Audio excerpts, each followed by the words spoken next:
योजना को लेकर तेजी से बदलते घटनाक्रम, रोजाना हो रही अनेकों घोषणाएं असमंजस के साथ साथ आश्चर्यचकित करने वाली भी हैं। 4 वर्षों तक सेवा देने के पश्चात सेना से बाहर निकलने वाले अग्निवीरों के लिए सरकार के अलग अलग मंत्रालयों द्वारा अपने अपने संबंधित विभागों में नौकरी देने की बात रोज सामने रखी जा रही है। नौकरी देने की होड़ में अब देश के बड़े बड़े उद्योगपति भी शामिल हो गए हैं। सबने अपने अपने कंपनियों में इन अग्निवीरों को नौकरी देने की बात की है। सरकार एवं उद्यमियों द्वारा किए गए वादे स्वागत योग्य हैं।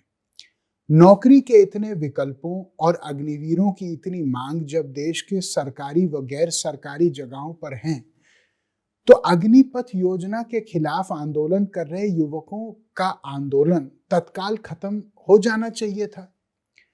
मैंने कई युवाओं से इस संबंध में बात की और उनकी राय जाननी चाहिए। युवा इन आश्वासनों को लेकर उदासीन हैं और उसके अपने तर्क हैं कि जो कि सरकारी आंकड़ों पर आधारित हैं।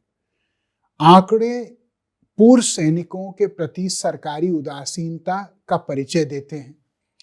सरकार के 34 विभागों में ग्रुप सी के कर्मचारियों की कुल संख्या 10,84,705 है। इनमें से पूर्व सैनिकों की संख्या महज 13,976 है, जो कुल दी गई नौकरियों का सिर्फ 1.25% है। वही इन 34 सरकारी विभागों में ग्रुप डी में कुल 3,25,265 भर्तियां हैं, जिनमें से पूर्व सैनिक मात्र 8,442 हैं।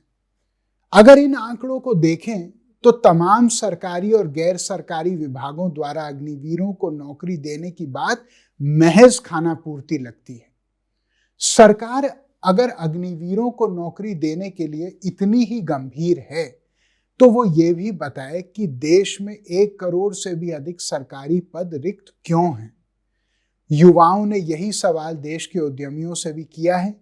मुझे पूरी उम्मीद है कि युवाओं को इसका जवाब जरूर मिलेगा और उनकी परेशानियां हल होंगी। साथियों, किसी भी तरह की तोड़फोड़ या उग्र प्रदर्शन के लिए हमारे लोकतंत्र में कोई स्थान नहीं है।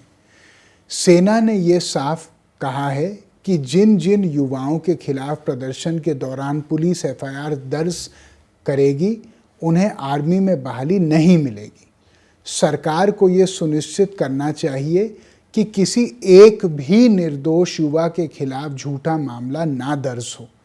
हालांकि जब प्रशासन खुद युवाओं के आंदोलन को खत्म करने पर आमादा है, तो ये कौन सुनिश्चित करेगा कि एफआईआर का गलत इस्तेमाल निर्दोषों को फंसाकर आंदोलन को दबाने के लिए नहीं किया जाएगा।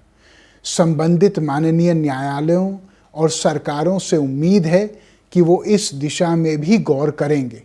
साथियों, आप अहिंसा के रास्ते पर चलकर अपनी बात सरकार तक रखिए। न्याय अवश्य होगा। जय हिंद, जय भारत।